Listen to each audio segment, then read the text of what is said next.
Hello.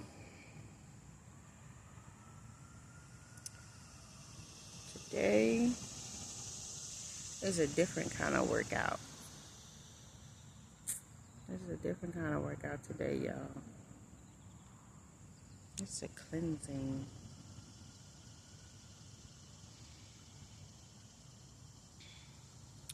So I'm going to read what I have written down, and I hope that it is a blessing to you. Hope that it's a blessing to you.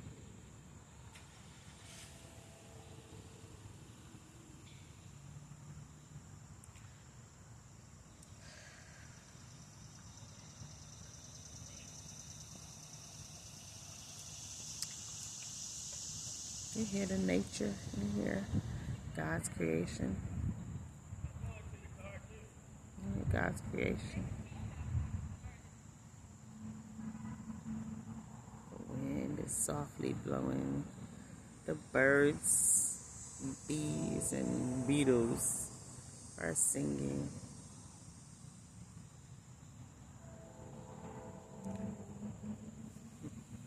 All right, so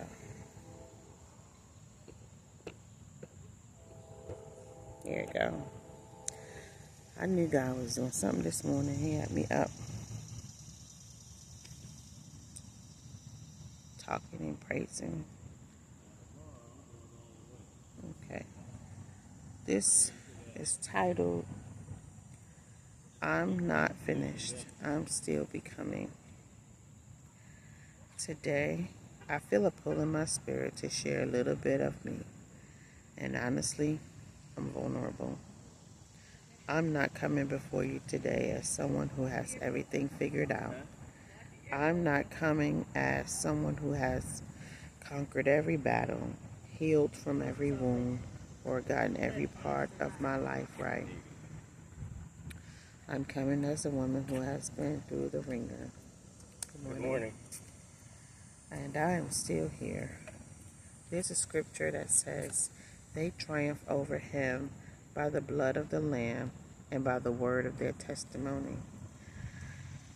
So, today I'm going to use my testimony, or parts of it. Not because my story has always been pretty. Nope, not pretty at all.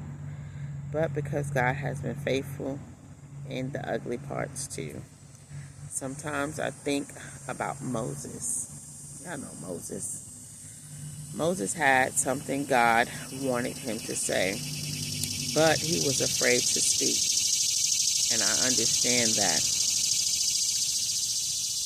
There have been times I've known I needed to say something, but fear, insecurity, pain, and everything I've experienced made me question whether my voice was worthy to be heard. But God still called Moses. God still called Tiffany. God is still calling you. And if God can use a man who was afraid to speak, I believe he can use me while I'm still learning how to speak from a healed place. Woo. Then I think about Job. Job lost everything, y'all. Everything. He lost everything, and he never imagined that he would lose. He experienced grief, confusion, pain, rejection, and devastation. And yet his story didn't end in the ashes. It didn't end in the loss. God restored him. And I have learned that sometimes what feels like the end of your story is actually a chapter God is using to introduce you to restoration.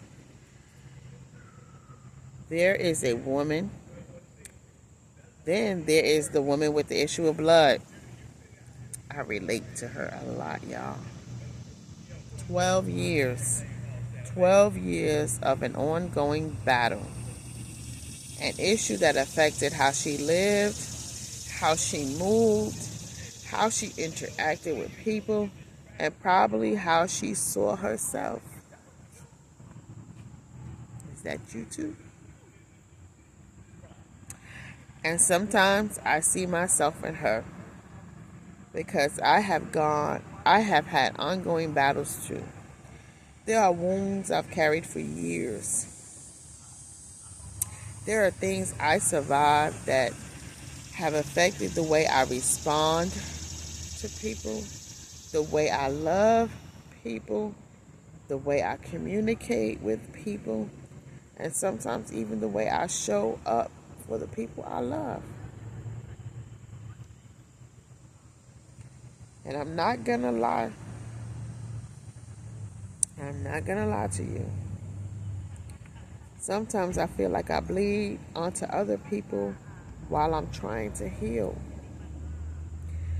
Sometimes I look at my children and I realize that my life experiences didn't just affect me.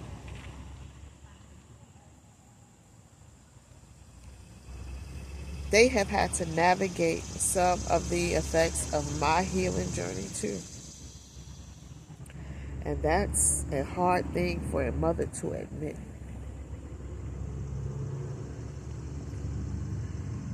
But here's what I know. God is not finished with me. I refuse to let the wounds of my past become the inheritance of my children. What was passed down to me can't stop with me. What God is healing in me can become a testimony for them. Then I think about Ruth. Ruth kept moving. She didn't know everything that was ahead of her. She didn't even have the whole plan. But she stayed faithful. And that's where I am.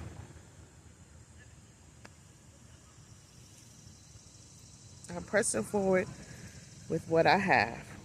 I'm using what I can get. I'm trusting God with what I don't have. And I'm moving forward. Then I think about Esther. There came a moment when she had to stand on principle. She had to understand that her position wasn't just about her.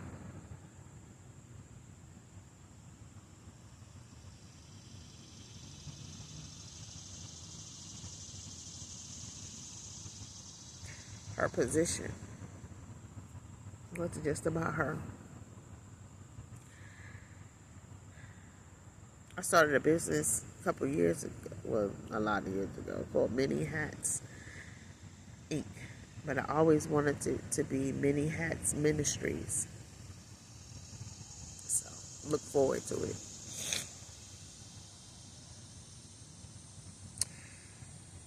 Sometimes God puts you in a place where you have to make a decision. Will I stay comfortable or will I stand for what is right? And I have had to learn that obedience to God is far more important than people's approval. I've had to learn that God's faithfulness is not dependent upon whether I understand what He's doing or not.